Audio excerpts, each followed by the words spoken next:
시작하도록 하겠습니다.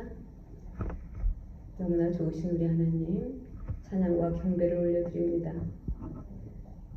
이 거룩하고 복된 주일, 당신의 백성들이 주님 앞에 예배를 올려드립니다.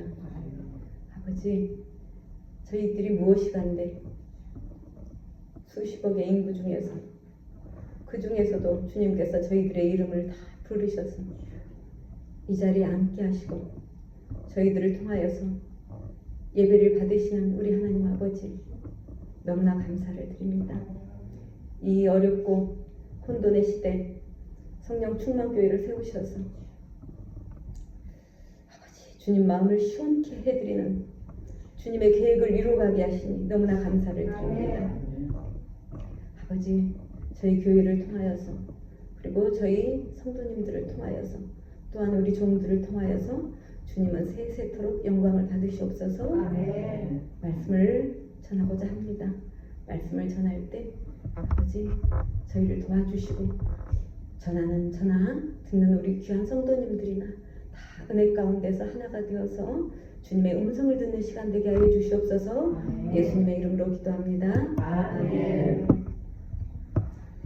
오늘 제목이 다시 보자 레위기입니다. 아멘. 본문을 먼저 읽을까요? 레위기 16장 3절로 4절. 아론이 성소에 들어오려면 수송아지를 첫째 제물로 삼고 순양을 번제 제물로 삼고 거룩한 세마포 옷을 입으며 세마포 속 바지를 몸에 입고 세마포 띠를 띠며 세마포 바늘 술지니 이것들은 거룩한 옷이라. 물로 그의 몸을 씻고 입을 것이며. 이스라엘 지파 중에서 첫째물로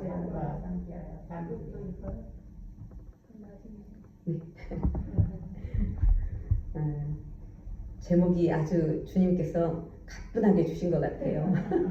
레위기를 저희들이 너무 경직되게 받아들이고 그런 경향이 있었잖아요. 그러니까 주님께서 제목을 먼저 가볍게 주시면서 부담을 좀 덜어주시는 것 같았어요. 근데 그러니까 주님께서는 우리가 부담을 내려놓기를 원하시는 거죠. 그죠? 주님의 말씀인데 우리가 부담을 가지고 너무 멀리하고 이러는 것을 주님은 원치 않으시는 것 같았어요. 그러니까 가까이 다가오너라. 제목부터 이렇게 가뿐하게 주시면서 너희들 레위기 앞으로 가까이 오너라 이렇게 말씀하시는 것 같았어요.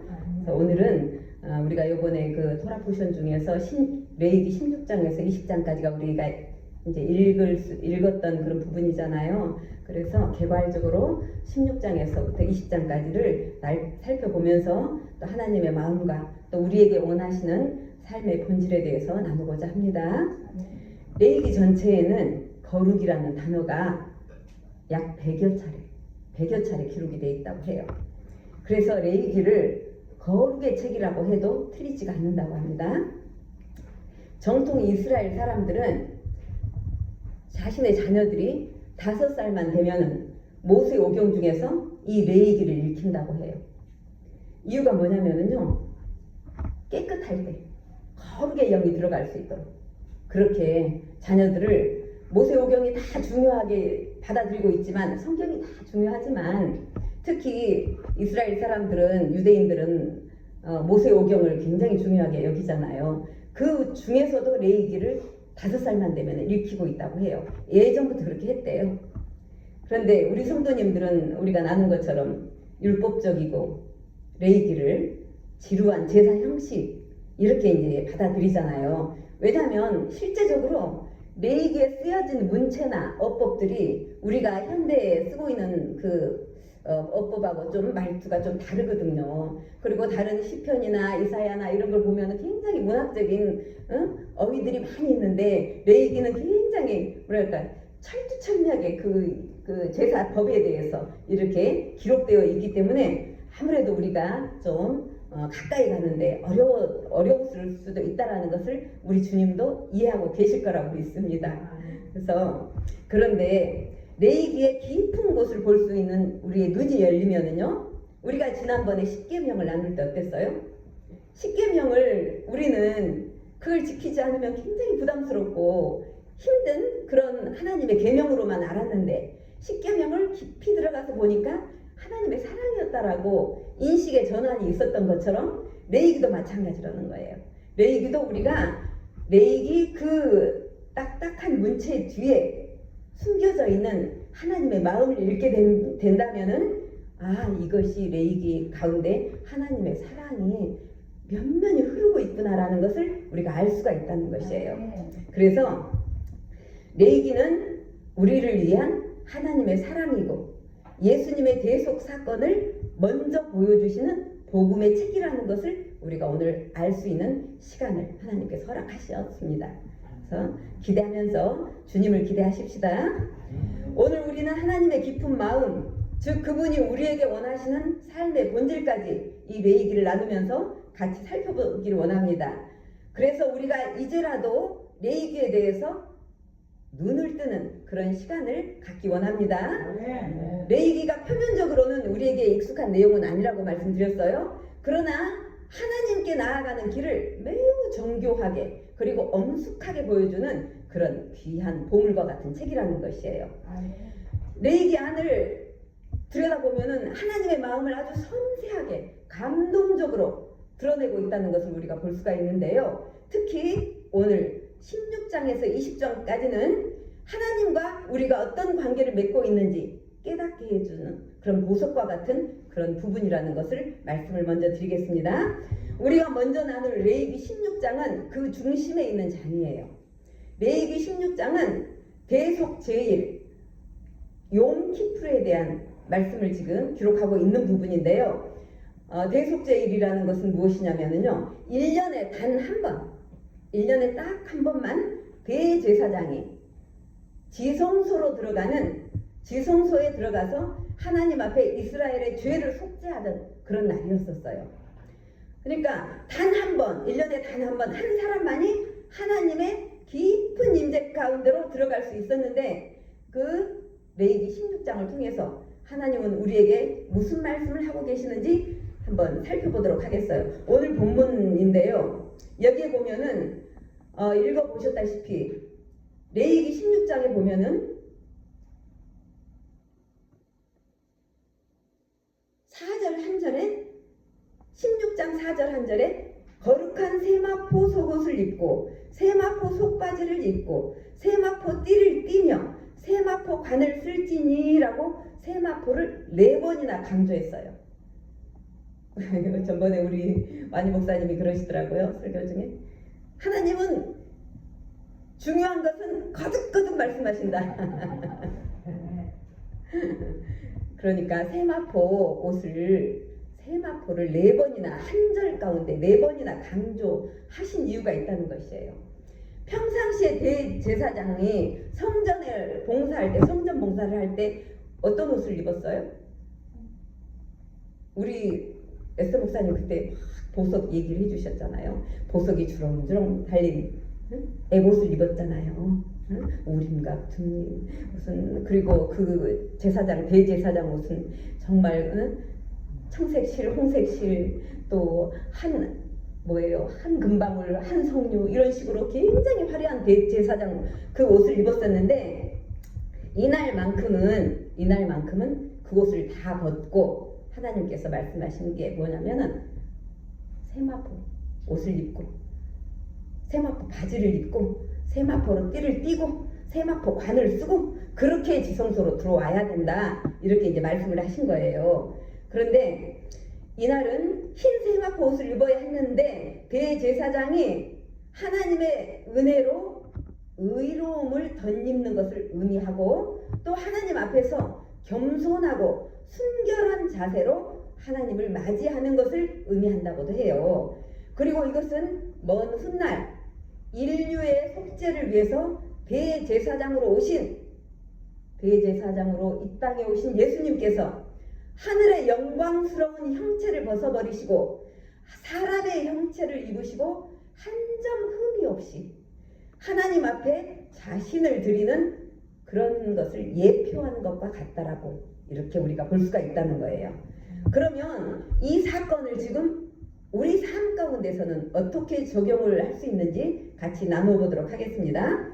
하나님의 성소에 나가기 위해서는 제물이 필요하다고 했잖아요. 제물이 필요한데 지금 우리 죄를 위해서 제물로 바쳐 지신 우리에게는 예수님이 계시잖아요. 예수님이라는 제물이 우리한테 예수님 자신이 하나님의 하늘의 하나님이신데 영광스러운 모든 것을 내려놓고 우리의 죄를 위하여서 제물이 되기 위하여서 내려오셨는데 이것은 우리가 예수님 이후로부터 복음 중에 복음, 핵심 중에 핵심, 복음의 핵심인데 그런데 제물은 받으셨지만 정작 나 자신이 하나님께서 예수님을 우리의 죄를 대속하기 위해서 받으셨지만 정작 내 자신의 모습도 정결해져야 된다라는 것을 이 세마포로 만든 옷과 속바지와 띠와 관으로 우리 하나님은 말씀하고 계신다는 거예요. 그러니까 하나님의 성소에 우리가 정결하지 않으면 결코 나갈 수가 없다는 것을 지금 이렇게 세마포를 계속 강조하셨다는 것으로 우리는 받아들일 수가 있다는 것입니다. 그리고 세마포를 입되 어떻게 입으라고 했어요?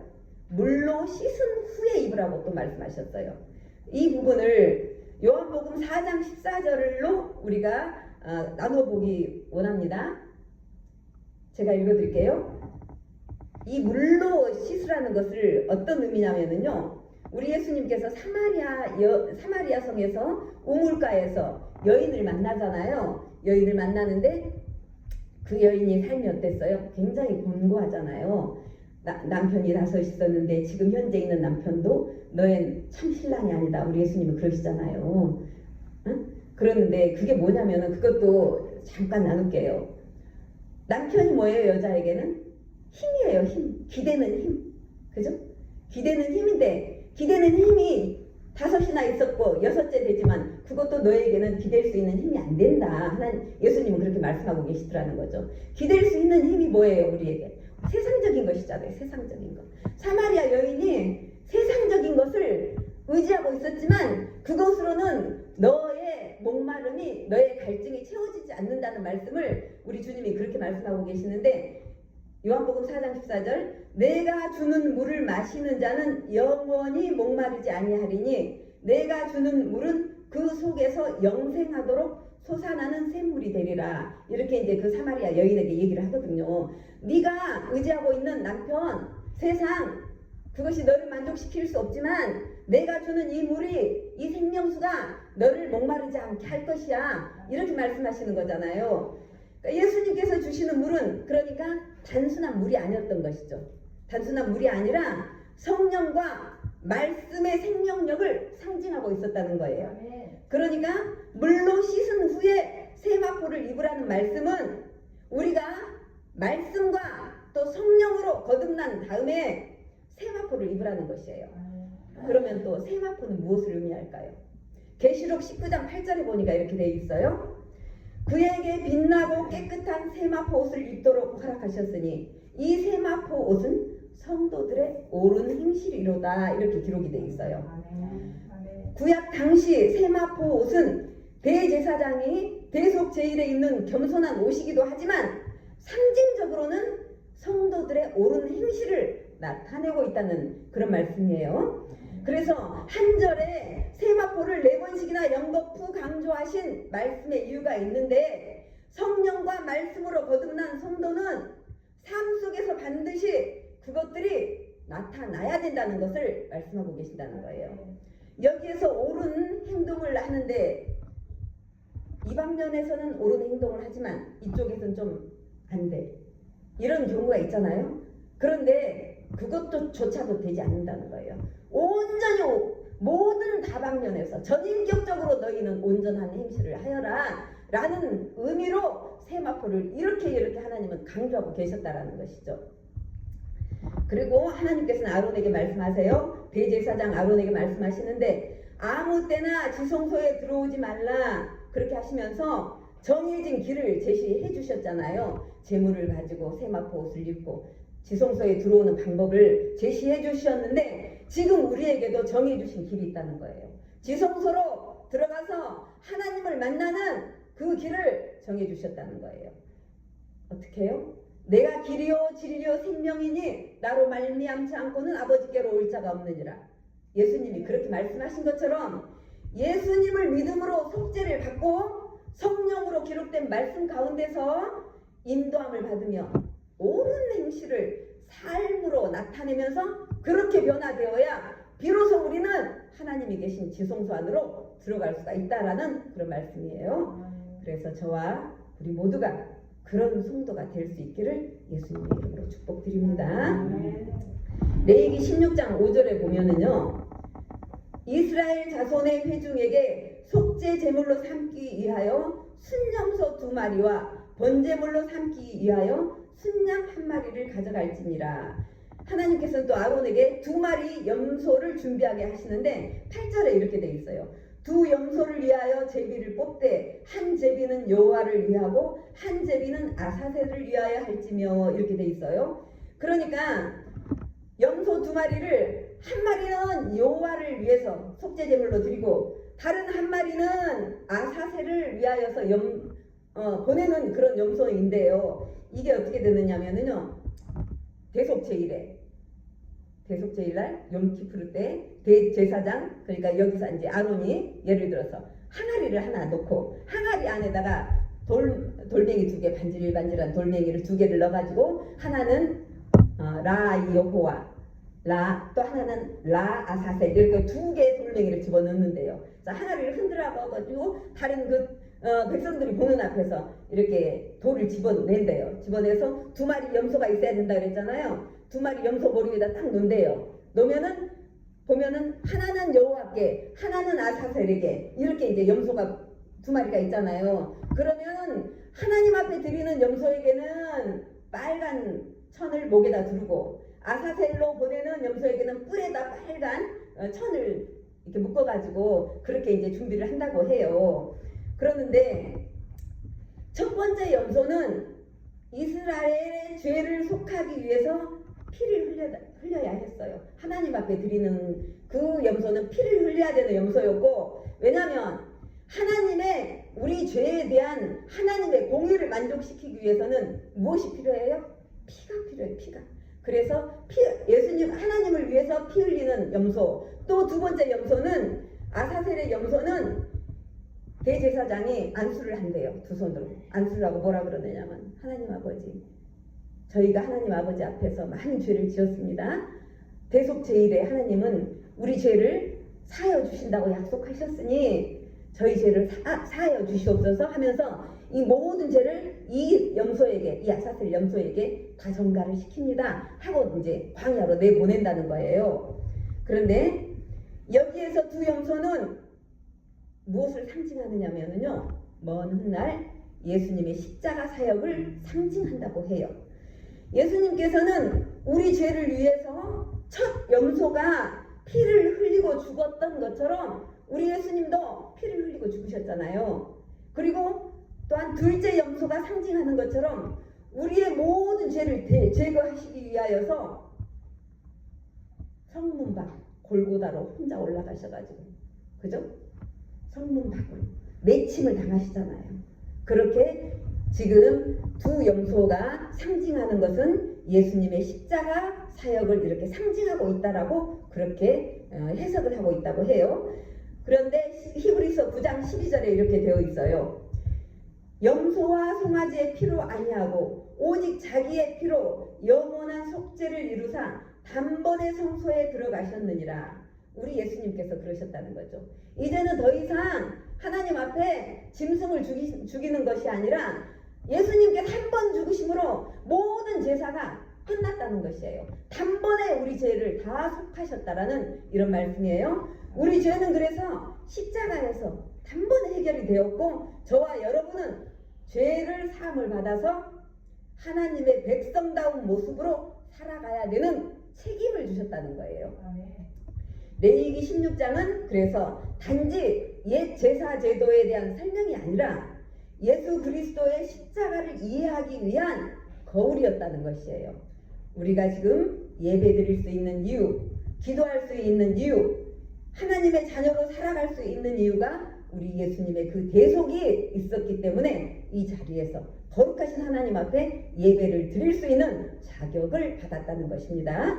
그래서 레위기 16장에서 깨달아야 할 내용이 있는데요. 하나님의 마음은 정죄보다, 우리를 벌하시는 것보다 우리를 회복하시는데 그 마음이 있다는 것이에요. 레위기 16장 30절에 이렇게 되어 있어요. 이날에 너희를 위하여 속죄하여 너희를 정결하게 하리니 너희의 모든 죄에서 너희가 여호와 앞에 정결하리라. 아멘. 아멘. 우리를 정결케 해주신다고 하셨잖아요. 아멘. 그런데 하나님 앞에서 우리 죄가 가려질 수가 있습니까? 하나님 다 보고 계셔요. 우리가 어떤 생각을 갖고 있는지, 어떤 계산을 하고 있는지, 어떤 마음을 품고 있는지, 우리 하나님은 우리의 세포 하나하나까지, 우리 혈관에 피가 흐르는 것까지도 다 바라보고 계신다는 것이에요. 그래서 우리가 더 이상 죄 가운데 머물며 두려워서 지성소 안으로 들어가지도 못하고 밖에서 서성이는 그런 존재가 아니라 예수님을 힘입어서 하나님의 보좌 앞에 담대히 나갈 수 있는 정결한 그런 저와 여러분이 되시기를 예수님의 이름으로 축복합니다. 자, 그러면 레위기 17장 18장에 대해서 잠깐 또 나누도록 하겠습니다. 레위기 17장 11절 나와 있나요? 한번 같이 합독해 보실까요? 육체의 생명은 피에 있음이라 내가 이 피를 너희에게 주어 제단에 뿌려 너희의 생명을 위하여 속죄하게 하였나니 생명이 피에 있으므로 피가 죄를 계속하느니라. 아멘. 피 가운데 생명이 있다는 이런 말씀은 신약과 구약 전체 성경을 통하여서 굉장히 중요한 내용이잖아요. 성경의 핵심 중에 핵심, 피 가운데 생명이 있다. 특히 예수님의 피로 우리가 속죄함을 받는 이 사상은 하나님께서 인류에게 던져주신 최대의 복음이자 성경 전체의 핵심 주제라고 할 수가 있다는 것인데요. 여기에서 피가 죄를 속하느니라 이 뜻에서 속한다는 뜻이 뭐냐면요. 피가 죄를 덮는다. 예수님의 피가 우리 죄를 덮는다. 이런 뜻이라는 거예요. 17장 14절에 모든 생물은 그 피가 생명의 일체라. 그러므로 내가 이스라엘 자손에게 이르기를 너희는 어떤 육체의 피든지 먹지 말라 하였나니 모든 육체의 생명은 그 피인즉 그 피를 먹는 자는 끊어지리라. 이렇게 되어 있어요. 실제로 이스라엘 사람들은 피를 생명처럼 여기고 피를 함부로 다루지 않았대요. 피를 함부로 다루는 것은 생명의 주관자이신 하나님을 모독하는 행위로 동일시했다고 해요. 또 히브리서 9장 22절 신약의 히브리서 9장 22절에 보면은요 이렇게 돼 있어요. 율법에 따라 모든 물건이 피로써 정결하게 되나니 피 흘림이 없은즉 사함이 없느니라. 이렇게 돼 있어요. 피는 구약이나 신약이나 속죄의 유일한 수단으로 하나님은 말씀하고 계신다는 거예요. 피가 없으면 우리가 속죄되지 못한다는 것이죠. 그래서 하나님께서는 구약 때부터 피가 중요하다 계속 말씀하고 계시잖아요. 피가 중요하다 강조하시고 이 백성들이 피가 중요하다는 것을 깨우치게 했던 이유가 무엇이었는지, 이거는 이제 뭐 신학적인 것은 아니고 말씀을 준비하다 보니까 이런 마음이 들었어요. 하나님께서 십자가 언젠가는 예수님께서 십자가에서 죽으실 것을 하나님은 알고 계시잖아요. 거기서 피를 흘리실 것을 아시잖아요. 그래서 예수님의 피, 그 피가 얼마나 고귀한지를 인식할 수 있도록 저 몇천 년 전에 구약 때부터 피가 중요하다. 하나님은 백성들에게 피의 소중함에 대해서, 고귀함에 대해서 인식을 시켜 놓으셨다라는 것을 깨우치게 된 요번에 그 말씀 준비하면서 그런 내용이었었어요. 우리가 그래서 예배 때마다 고열 찬송을 너무나 많이 기쁜 마음으로 하나님 앞에 드리잖아요. 그래서 저희가 드리는 이 보혈 찬송 하나님께서 너무나 기쁘게 받으시는 찬송이라는 것을 우리가 아시면 좋겠다는 그런 마음이 들었어요. 그래서 이 시간에도 예수님의 보혈을 우리는 뿌리고 바르고 먹습니다. 할렐루야. 제가 아까 우리 에스더 목사님 설교 저기 앞에서 찬양 인도하시는데 야 천사가 하나님 심부름 가가지고 성령 충만교회 어떻게 예배 잘 드리나 보고 와라 갔는데 천사가 깜짝 놀랐을 것 같아요. 하늘에서 내려오는데 저 정도 소리면 한 10,000명 될까? 이러고 그 생각이 제가 들어서 이걸 설교하면서 좀 나눠볼까 했는데 나누게 하시네요 또. 천사가 딱 내려오면서 그래 성령 충만교회 예배 잘 드리나 한번 봐라 그랬는데 하늘을 뚫고 내려왔더니 어디서 엄청나게 큰 소리로 찬양을 하는 거예요. 저 정도 규모면 한 10,000명?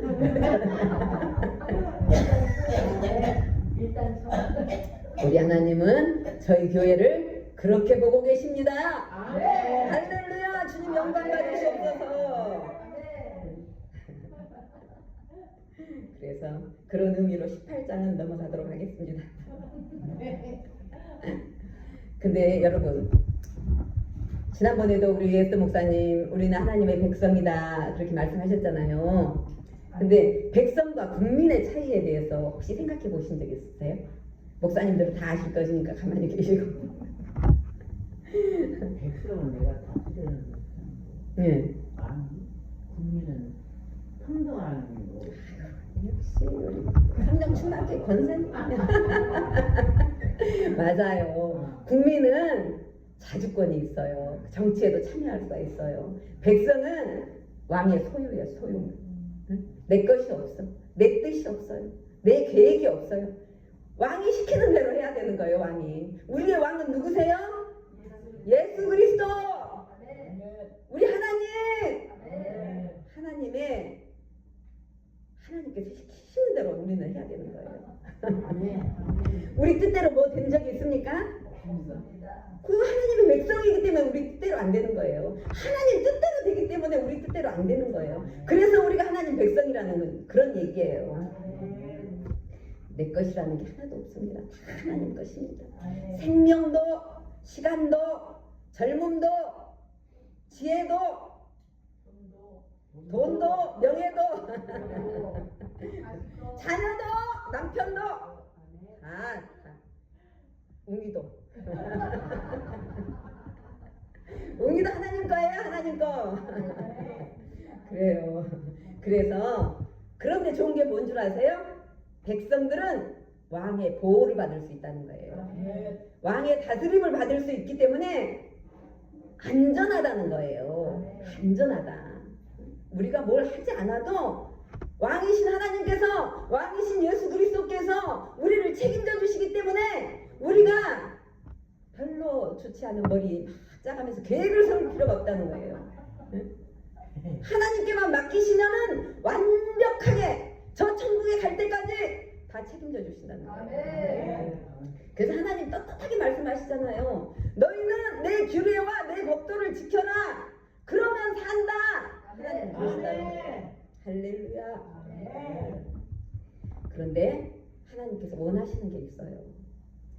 하나님이 내가 왕인데 내 백성들이 형편없어. 그러면 하나님이 자존심이 상하시잖아요.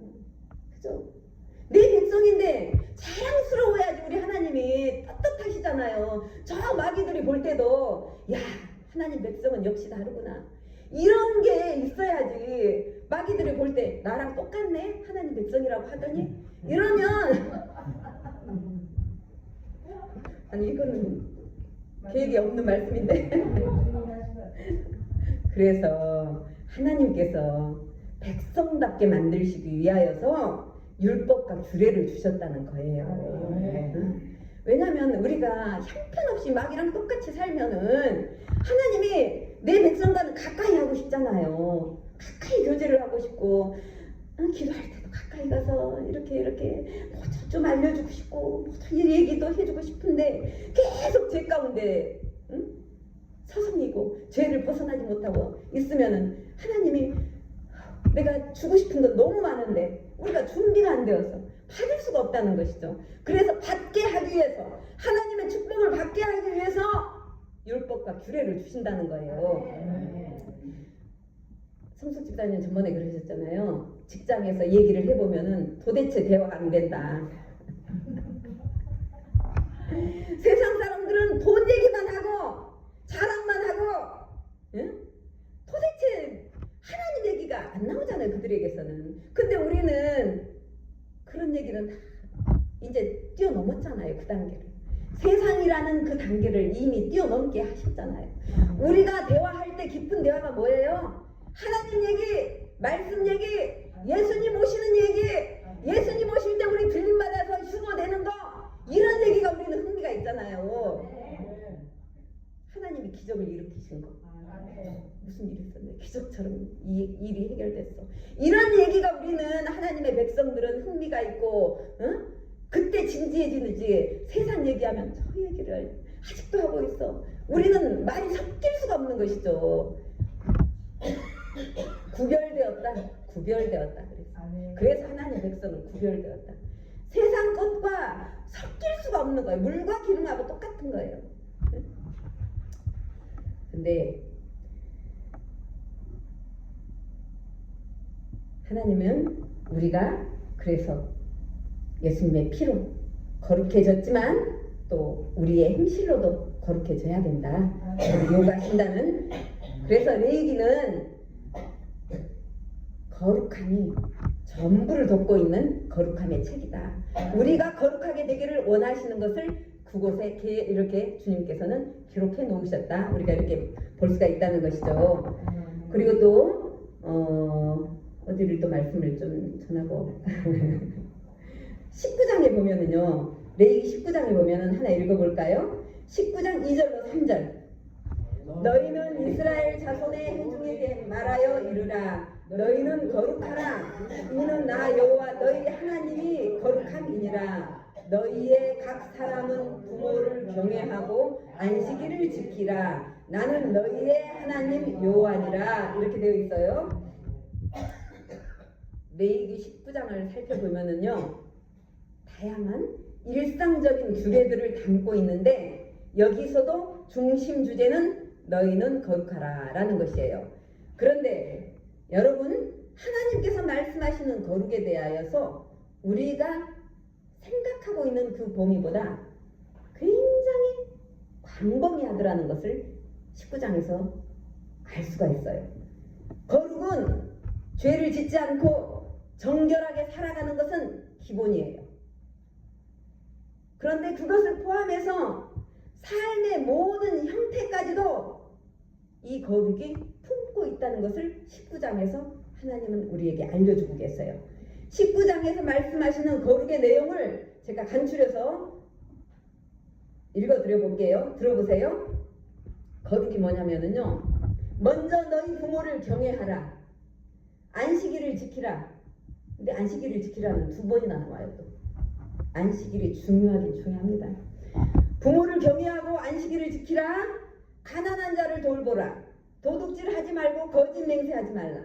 저주하지 말라. 공정한 재판을 하라. 이웃을 비방하지 말라. 형제를 미워하지 말라. 원수를 갚지 말며 이웃을 자신처럼 사랑하라. 핏째 먹지 말라. 점치지 말고 술법을 행하지 말라. 마술 같은 거 하지 말라는 얘기예요. 죽은 자 때문에 문신하지 말라. 하나님 계신 성소를 귀하게 여겨라. 딸이 음행하게 하지 말라. 신접한 자와 박수무당을 추종하지 말라. 머리가 흰 노인을 공경하라. 거류민이 뭐냐면요, 이방인을 다른 나라 사람들이 이 땅에 와서 사는 것을 거류민이라고 하거든요. 거류민을 사랑하고 공평한 저울을 사용하라. 등등 이렇게 되어 있어요. 들어보시니까 어때요? 거룩이라는 것이 그냥 우리가 생각했던 그냥 홀리 이게 아니라는 거예요. 응? 완전히 삶의 모습에 밀접하게 되어 있다는 것이에요. 찰스 피니 책을 이번에 이 부분을 좀 읽어봤더니 자비가 곧 거룩이다. 자비가 뭐예요? 긍휼적이고 사랑을 베푸는 것. 이것이 곧 거룩이다라고 그 목사님도 써놓으셨더라고요. 이 내용을 살펴보니까 하나님이 말씀하시는 거룩은 삶의 모든 영역에서 하나님의 성품이 드러나야 된다는 거예요. 그러니까 하나님의 성품을, 저 하늘의 것을 땅에 이렇게 풀어서 생명을 얻게 하는 것, 아시겠어요? 그것이 거룩이라는 거예요. 하늘의 것으로 땅에 풀어서 이 땅에 생명이 흘러가게 하는 것, 그것이 거룩이라는 거예요. 하나님의 마음은, 그러니까 이스라엘 백성들이 짐승을 죽여서 드리는 제사에만 머무는 그런 신앙이 아니라, 호세아 6장 6절로 이렇게 말씀하셨어요. 나는 인애를 원하고 제사를 원하지 아니하며 번제보다 하나님 아는 것을 원하노라, 이렇게 되어 있어요. 여기에서 인애라는 것은 뭐냐면요, 사랑, 자비, 신실하심을 의미하며 하나님께서는 형식적인 제사보다 백성들과 친밀한 관계를 원하신다는 그런 뜻이라는 거예요.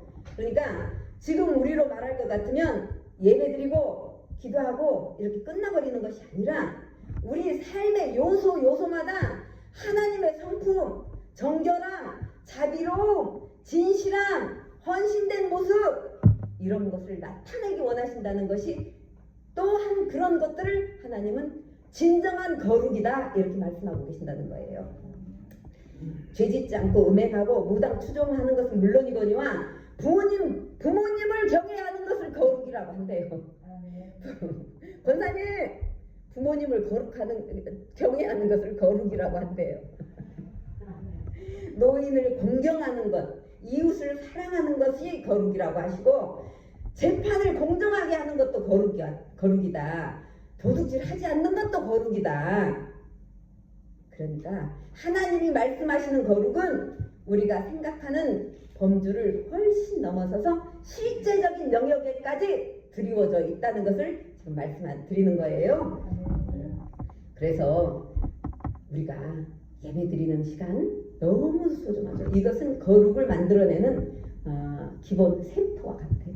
여기에서 예배드리고 말씀 읽고 기도하고, 이것은 그런 바른 행실을 할 수 있는 기본적인 우물이에요. 우물. 여기에서 그 우물을 가득 채워서 우리가 채워줘야지 세상에 나가서 그런 바른 행실을, 거룩한 행실을 할 수가 있기 때문에 예배드리고 기도하고 말씀 읽고, 이건 너무나 소중한 거예요. 그걸 절대로 무시하면 안 되는 겁니다. 그것이 가장 기본이에요. 기본. 네. 그래서 정결한 삶은 물론이거니와 사랑과 배려와 양보와 희생과 헌신의 삶이 모두 거룩의 모습인 것을 우리가 알게 되었어요. 그런데 여러분, 혹시 이런 것들이 어렵게 느껴지십니까?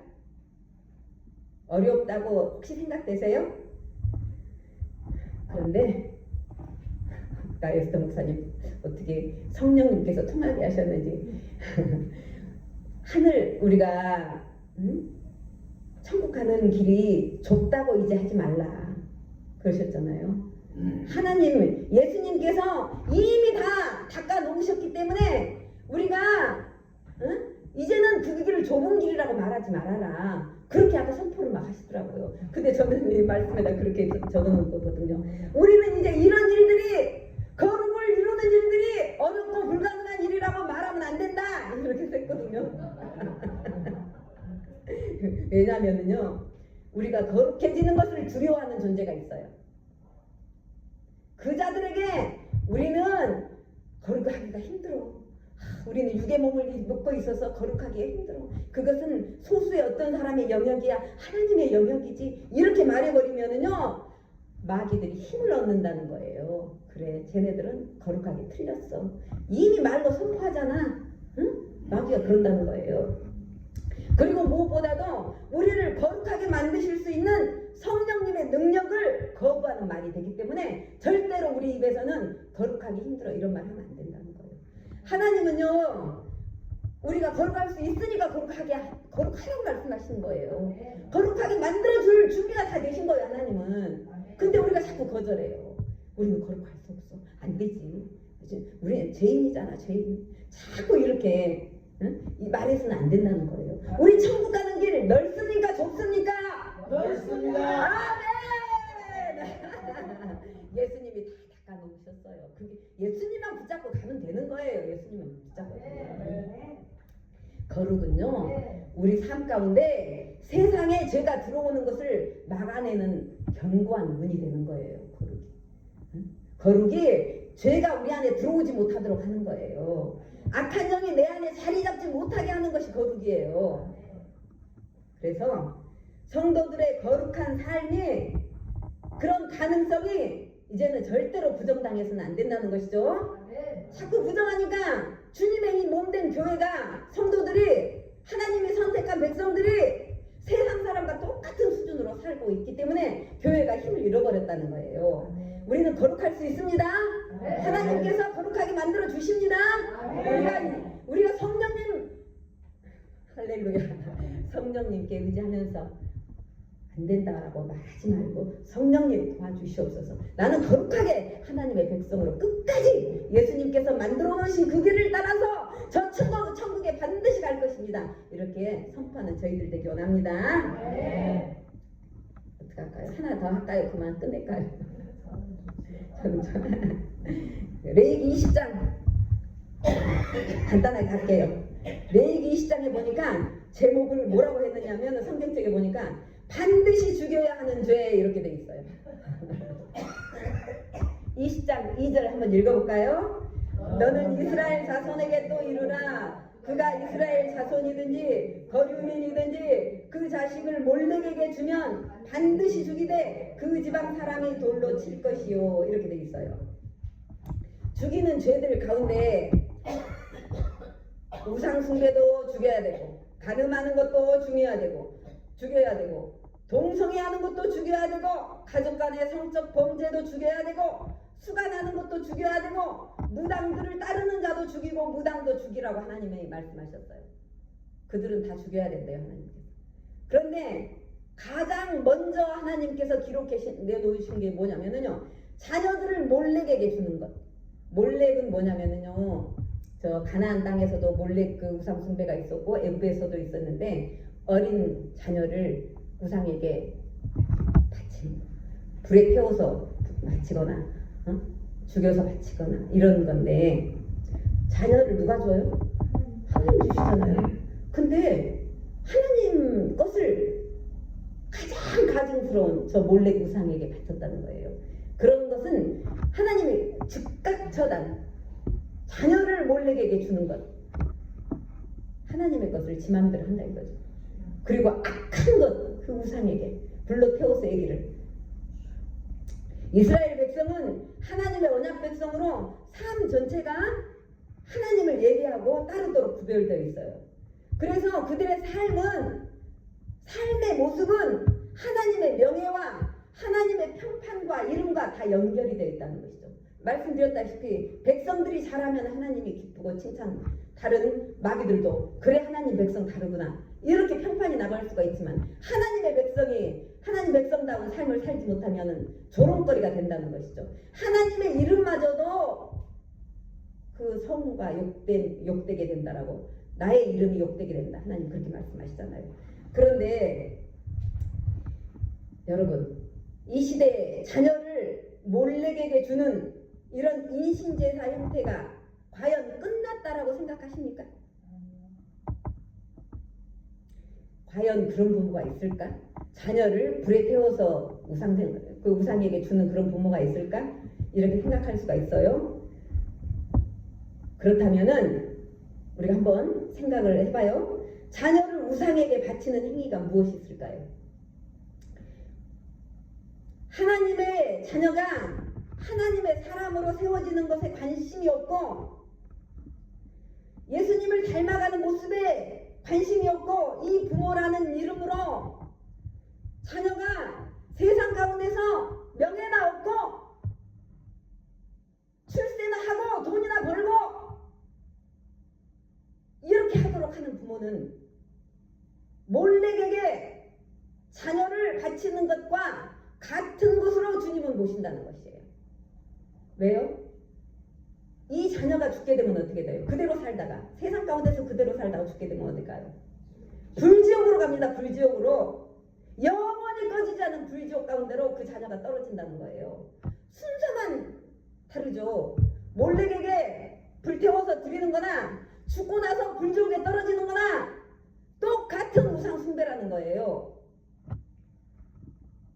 지금 자녀들이 잘 되게 하기 위해서 가진 방법으로 아이들을 학원을 보내면서 뺑뺑이를 돌리면서 쉴 시간도 없이 공부를 시키는 부모들이 많이 있어요. 정신 차려야 됩니다. 절대로 하나님이 원하시는 방법이 아니에요.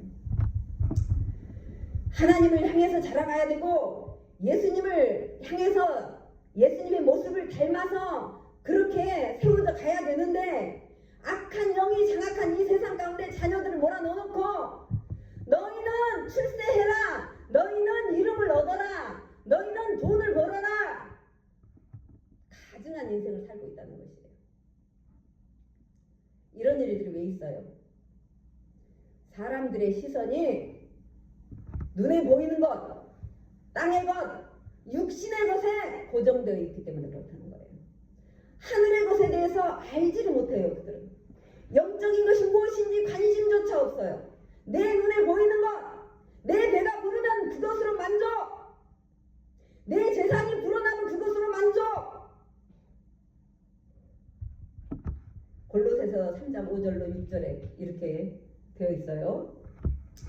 그러므로 땅에 있는 지체를 죽이라.